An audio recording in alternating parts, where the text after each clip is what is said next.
Hello and welcome to another edition of From the Pastor's Heart. Have you ever noticed that there's a lot of power in one little piece of straw? I mean, it may not look like very much different from any of the other straws that have been played or handled during the game, but there is one straw that's different. This is the straw that broke the camel's back. I mean, do you remember playing the game maybe as a kid? When you play it, each person would take a turn putting plastic straws into a bucket on the camel's back. And when the game begins, no one's all that concerned. We're kind of laughing and so on. But once the bucket gets close to being full, then everything changes. The attention starts to build.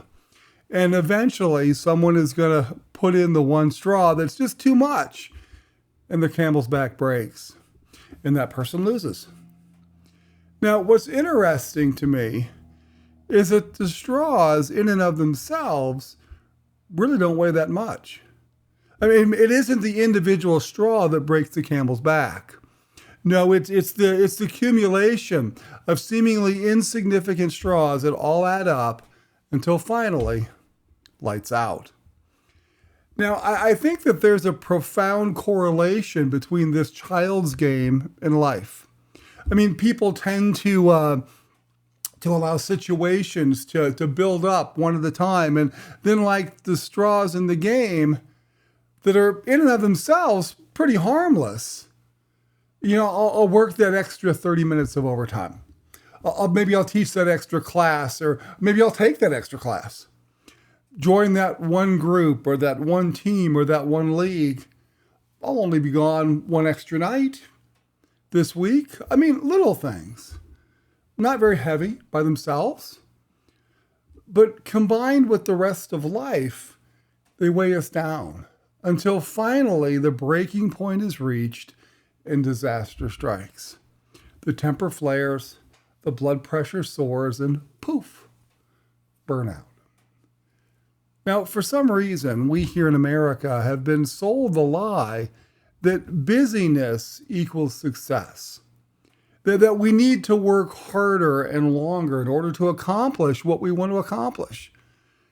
And folks, the human body is amazing in that it can absorb a lot of punishment before it finally breaks down. But folks, let me be honest with you. God is not glorified in burnout. And he's not glorified in busyness either. And so today I'd like to explore with you the idea of setting limits. Because you see, 99% of burnout is completely preventable just by knowing and setting limits. I mean, today I want to look at one of the greatest managers in all of human history, a man by the name of Moses. I want to see how he handled the pressures of being indispensable and the advice of a wise father-in-law on setting limits. Now, we find this account in Exodus chapter 18, and it goes from 13 to 27. We're not going to read that. I want to talk our way through it. Moses had just led the children of Israel out of Egypt. They've marched through the Red Sea, and they're now settling down to daily life. And now Moses' family was left behind in Midian with Zipporah's father, Jethro. And then Jethro hears about Moses' success and all that God has been doing. And so he decides to bring Zipporah and the boys to Moses. And like any father, he's pleased to see them. And he tells, and Moses begins to tell Jethro all that God has done. Now it tells us that the next day was work as usual. That Moses took his seat to serve as judge for the people, and the people stood around him from morning till evening. Now, at this point, Jethro sees a problem. He sees a potential problem. And so he asks Moses, why are you judging the people by yourself? And so Moses' answer in verses 15 and 16 of this chapter, it says, and Moses said to his father-in-law, because the people come to me to inquire of God when they have a dispute. They come to me and I decide between one person and another, and I make them known the statutes of God and his laws. Now, so here we find a pattern that continues to this day. The pattern is one person working way too hard, and another person asks him why. And the answer is, I am the only one who can do it. I mean, as if that somehow justifies the overcommitment. Now, there are different ways that we can read this passage. The people come to me, or the people come to me. Now, I want to point out that it is no coincidence that it was Jethro who noticed the problem. Because you see, Jethro was Moses' father-in-law, and he had a vested interest in Moses' happiness, namely his daughter and his grandsons. And Jethro realized that Moses was spending all of his energy judging the people, and if he did that, he would not have much energy left when he got home. And that concerned him. Because Moses was overextending himself, his family was going to suffer. And folks, this is true today. I mean, think about it. We're really good at overextending ourselves and pushing the limits, and just as Moses was doing. And I want you to notice Jethro's observation in verses 17 and 18. It says, now Moses' father-in-law said to him, what you're doing is not good. And you and the people with you will certainly wear yourselves out, for the thing is too heavy. It's too heavy for you, and you're not able to do it alone. You see, folks, the outcome of going beyond our limits and overextending is frustration and ultimately burnout. When we overextend, we end up frustrated and burnt out. No exceptions. Oh, you may be able to manage for a little while, but it's just like putting straws in the camel's basket. Sooner or later, the load gets too heavy. The statistics of stress-related illness is staggering. High blood pressure is almost epidemic in America. Heart attacks at young ages are increasing in the age of convenience. Well, why is that? I believe it's because people, just like you and me, are going beyond what is healthy and beyond realistic limits. The problem is not new. Moses was overworked, and so too often are we. Now, I want you to notice one other observation that Jethro makes. He says, you and the people will wear out. You see, overextension is a community problem. It affects others as well. And the process is just as hard on the people as it is on Moses. For you see, they each had to wait in place until their time came to stand before the judge. And when you overextend, who pays in your sphere of influence? Your husband, your wife, your children, your parents? God? I mean, who else suffers? I am convinced that the greatest gift that we can give is not a new car, it's not extra clothes, but rather it's our time. We all need time to spend with those that we love. And Jethro picked up on this truth, and he pointed out to Moses, and you know what? His observation is still valid and is still true even to this day. So the question is, how much is too much? When we are frustrated with life and we begin to miss time with those that mean so much to us, we have stepped outside the limits that we can tolerate. So here's the question. How do you break the cycle? Well, Jethro gives Moses some really solid advice for this particular problem. And in doing so, I believe he lays out some solid principles for us as well. So how do we set workable limits? Well, Jethro said, first of all, we need to prioritize. In verse 19, it says, now obey my voice, and I will give you advice. And God be with you, and you shall represent the people before God and bring their cases to God. In other words, Jethro is telling Moses, you find out what is most important, that which only you can do. You need to prioritize. Because you see, not everything has the same importance. I mean, playing one more set of golf or one more game of golf has a different level of importance than maybe, taking my kids to the park. And what is most important? And I hear many people telling me that they just don't have time maybe for ministry. Well, folks, that's simply not true. You see, we all have time for what's most important. The problem is not time. The problem is priority.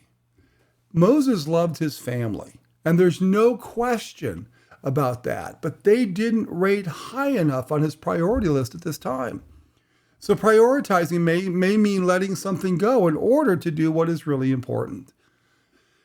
Is watching that game on TV more important than being involved in ministry? Is comfort more important than getting involved in the lives of people? I've heard people tell me that they don't have time that they don't know their Bible like they should, as though that was enough. But folks, the reason that people don't know their Bible is because learning the Bible is not a priority. And again, I've heard from people that they don't know how to witness, or that they don't have the time. But again, folks, it's simply not true. It just isn't a high enough priority.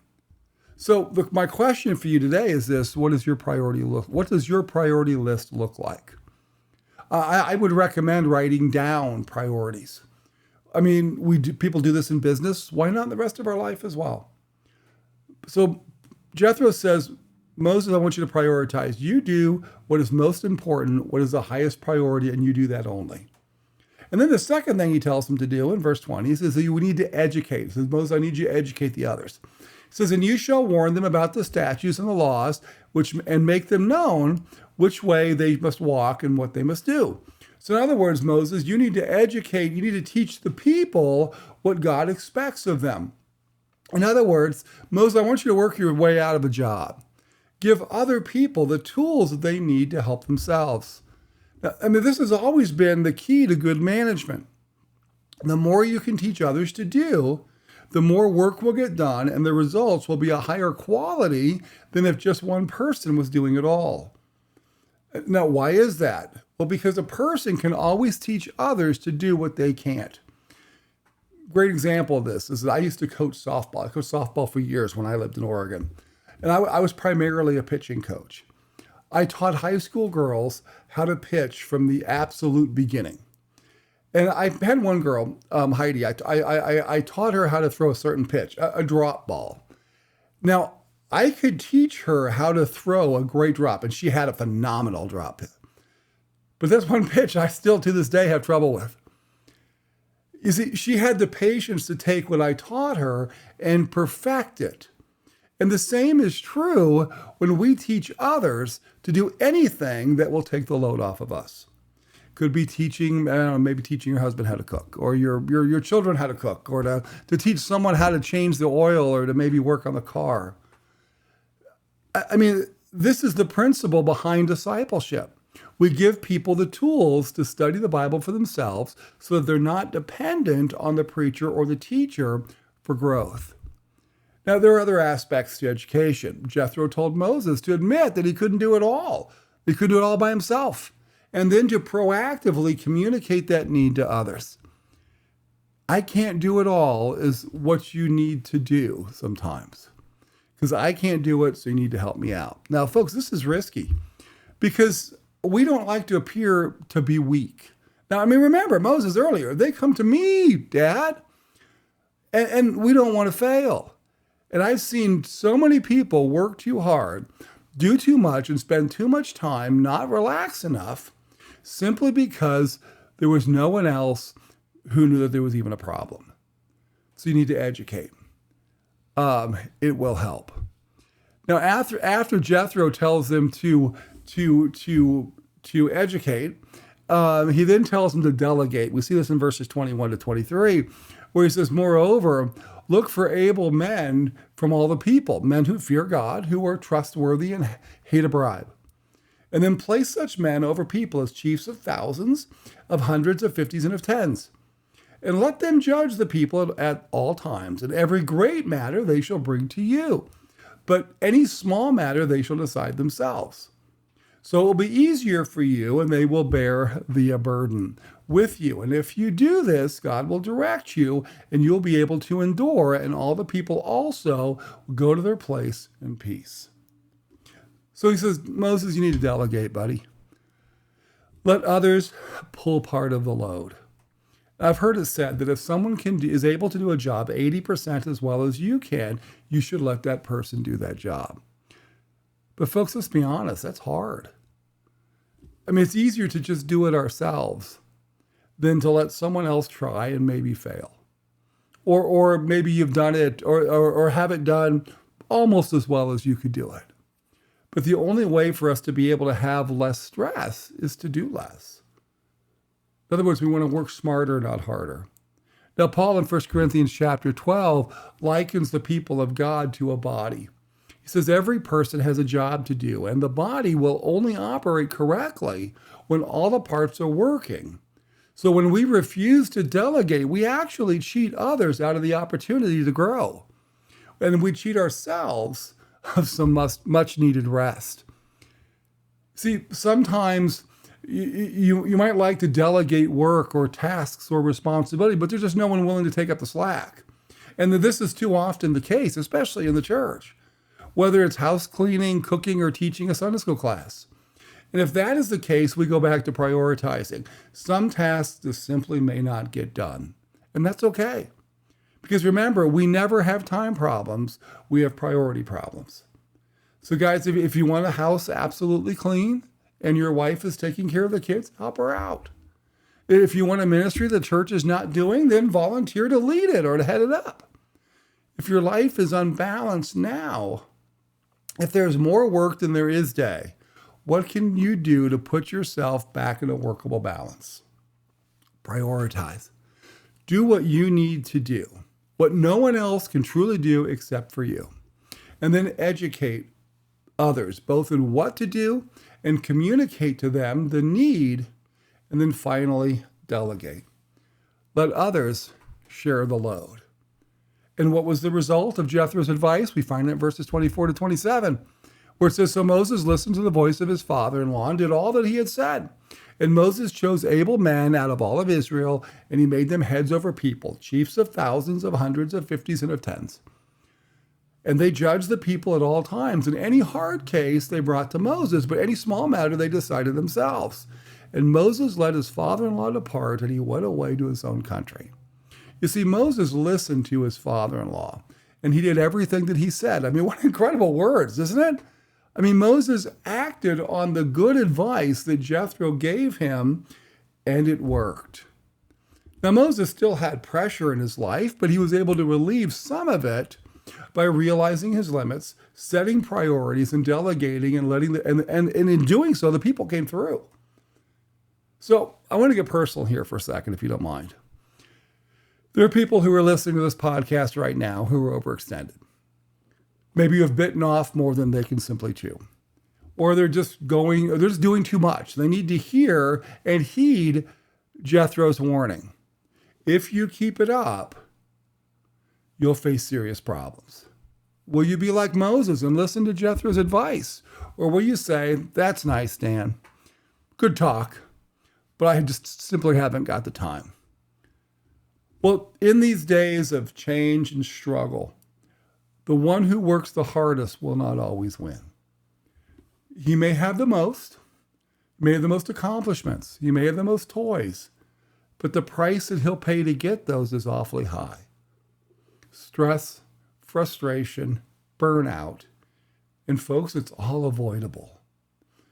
Prioritize, educate, delegate. It worked for Moses. And I think it'll work for us today as well. And so I pray that you are encouraged by these words today. I pray that you really stop and think about these incredibly practical words that Jethro gave to his son-in-law, and that you might put them in practice. Pray as you spend time with your siblings in Christ, as you worship the Lord this week, that you have an amazing time in God's presence. I look forward to seeing you again in a future video. God bless y'all.